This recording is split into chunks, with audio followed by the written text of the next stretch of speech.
भर्खर भाग आए बल्ल दह्रो मान्छेको फेला परेको छ। संसार जितेर पनि हारिन्छ। आज केपी ओलीको हालत हेर्नुहोस्, जित्या भने संसार तर आज हारे।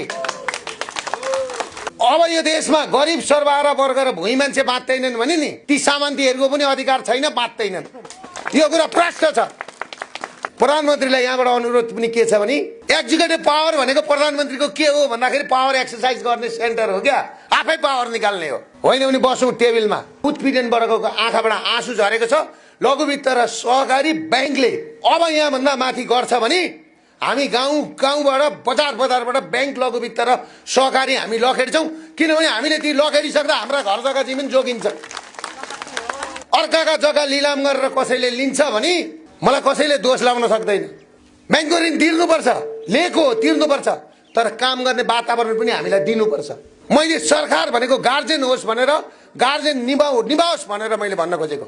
जहाँ इजार गाँठो पर्यो त्यहाँ खोल्नु पर्यो नि त। इजार गाँठो पर्यो जहाँ परेको छ त्यहाँ खोल्यो भने सुराल खुल्छ त, नभए त खुल्दैन नि त। कम्युनिस्टहरूले खड्गप्रसाद ओली प्रचण्ड जस्ता ठगहरूले चलाएको देशमा 15,000 तिर्न नसकेर एउटा गरिब झुनिएर मर्यो। गरिबका 3टी छोरी। प्रेम आचार्य जस्तो एउटा हुनेहार व्यक्तिले संसद भवन अगाडि आएर शरीरमा पेट्रोल खनाएर आत्मदाह गर्यो। 18% ब्याज, 42% ट्याक्स तिरेपछि नि यो देशमा व्यापार गर्न सक्छ मान्छेले। जम्मा 2टा काम भयो हाम्रो 34 वर्षमा। राजाले हामीलाई गर्न दिएनन् भनेर भन्थे। राजाको पालामा भ्याट पनि थिएन, ट्याक्स पनि थिएन।